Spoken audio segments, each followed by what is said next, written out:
Welcome all the viewers. और हम लोग बिहार के सहरसा नगर निगम में हैं, लेकिन आज एक अहम शख्सियत हमारे साथ जुड़ रही है। हम अपने दर्शकों को बता दें कि सहरसा जो कभी नगर पालिका परिषद हुआ करता था, अब वो नगर निगम हो गया है।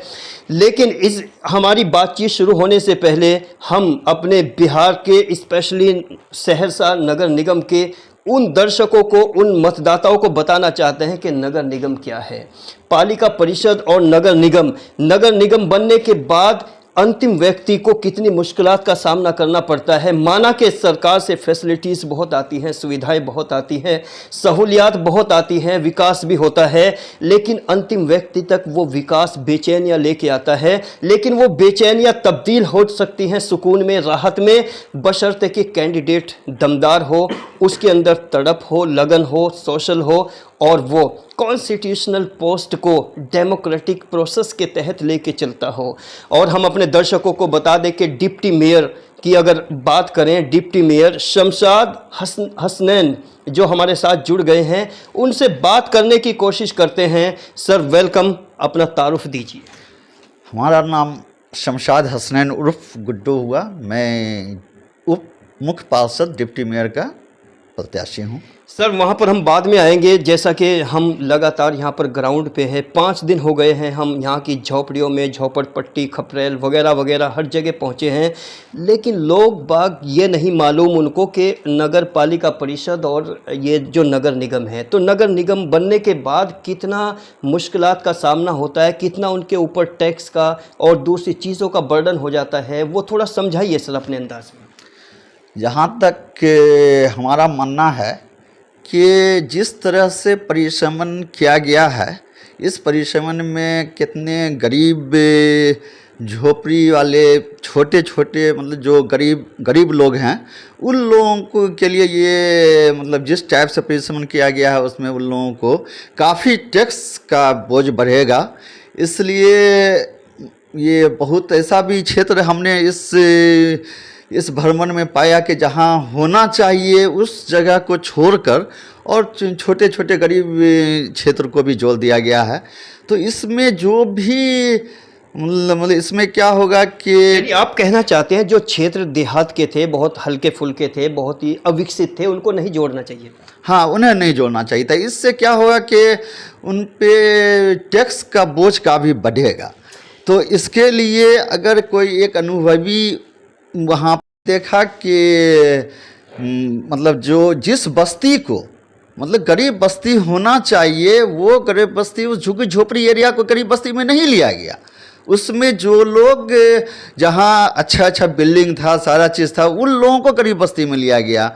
उदाहरण स्वरूप हमारे यहाँ एक पासी टोला है, दास टोला है, धुनिया टोली है, जादव टोली है, वो बिल्कुल गरीब से गरीब तबके के लोग रहते हैं, उसे गंदी बस्ती में नहीं लिया गया। तो जब हम उसमें जीत कर आए और इतना उन लोगों का हमारे साथ सभी लोगों का प्यार हम लोगों का मतलब बना, उन लोगों का आशीर्वाद बना हुआ रहा कि उससे शहर में सबसे अधिक वोट से जीतने वाले में रहे। मेन मुद्दे क्या रहेंगे सर? तो वही हम बता रहे थे। तो उसमें हम लोगों ने क्या किया कि पूरा जितना उसका प्रोसेस था, सारे प्रोसेस को करते हुए, सारे प्रक्रिया को करते हुए उसको हमने गंदी बस्ती में जुड़वाया, जिससे यहाँ के इंदिरा आवास ये वो जितना योजना पहले नहीं मिल रहा था वो मिलना शुरू हो गया। इसी तरह से अगर हम उप मुख्य पार्षद बनते हैं तो ये हमारी जिम्मेदारी सिर्फ वार्ड भर की जिम्मेदारी नहीं होती है, ये हमारी जिम्मेदारी पूरे नगर निगम 46 वार्ड की जिम्मेदारी होती है। और हम पूरे 46 वार्ड को जो भी सरकारी योजना होगा हम चाहेंगे कि बराबर रूप में सभी को मिले।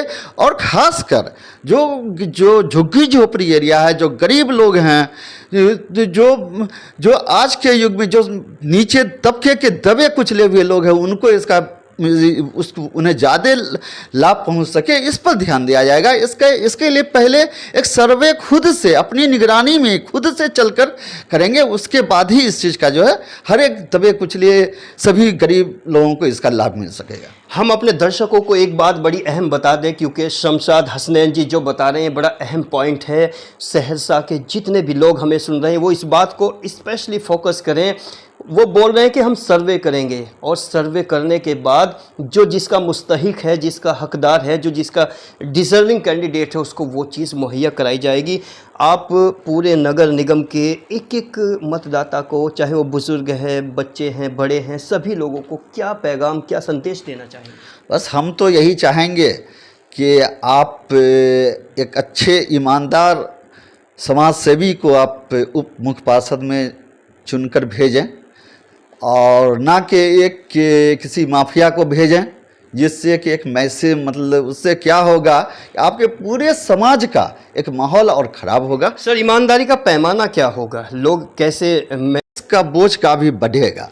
तो इसके लिए अगर कोई एक अनुभवी वहाँ पे अगर मेयर, डिप्टी मेयर अगर नहीं चुनकर आते हैं, तो चूँकि इससे पहले भी हम 2002 में वार्ड पार्षद रह चुके हैं, और उसमें हमारा इतना अधिक अनुभव रहा कि उसको हम लोगों ने हम लोग बोर्ड में ये डिसीजन लिए कि नहीं, जो के क्षेत्र मतलब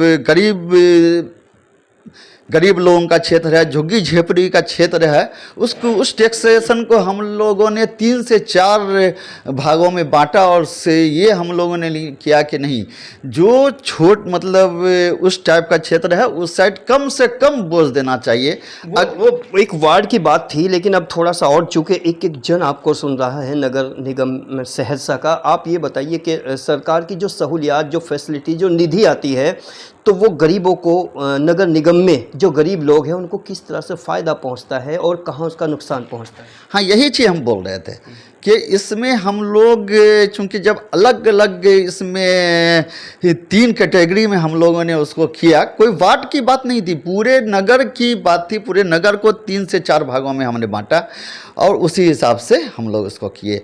अगर उसी तरह से अगर अनुभवी लोग पहुंचते हैं तो इसका बेनिफिट पूरे समाज को, पूरे नगर निगम के लोगों को होगा। लेकिन सर, गुस्ताखी चाहेंगे, हम इस बात को कभी एक्सेप्ट नहीं करते। अनुभवी जो लोग होते हैं वो तो शोषण बहुत ज़्यादा करते हैं।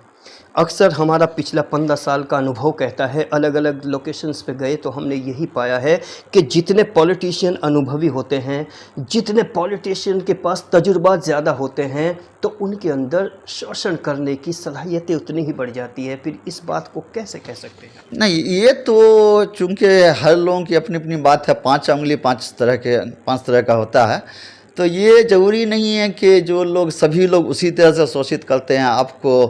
आप एक उदाहरण के तौर पर देखिए कि राष्ट्रपति का चुनाव जो होता है, हर एक चीज़, किसी में 18 साल है लिमिट, किसी में 21 साल है लिमिट, किसी में, लेकिन अनुभव, चूँकि देश का प्रथम व्यक्ति की जब बात आती है तो उसमें अनुभव को देखा जाता है। उसमें 40 वर्ष का दिया जाता है कि मिनिमम 40 ईयर्स के ही परसेंट के कैंडिडेट हो सकते हैं, इसलिए अनुभवी लोगों का होना भी ज़रूरी है। अल्टीमेट आप अनुभवी का मतलब ये है कि लोगों को समझने वाला हो, चीज़ों को महसूस करने वाला हो। अब पॉइंट पे आते हैं सर, आप बताइए वो कौन सी बात है जिसने आपको मजबूर किया है डिप्टी मेयर के लिए, आपने सोचा है कि मुझे डिप्टी मेयर बनना चाहिए, और किस तरह की खिदमत को अंजाम देना चाहते हैं?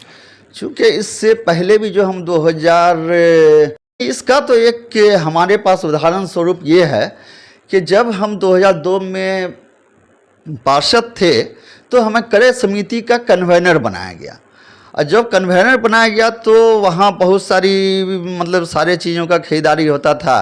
तो उस जब भी किसी चीज़ का मुद्दा आया कि नहीं ये डायरेक्ट परचेस किया जाए, और जब हमारी कहीं कहीं पर ऐसा होता था कि हमारा कुछ मनभेद भी हुआ करता था, तो इसी क्रम में हमने 3 बार रिजाइन कर दिया कि नहीं, इस तरह के काम में हम नहीं कन्वेनर रह सकते हैं क्रय समिति के।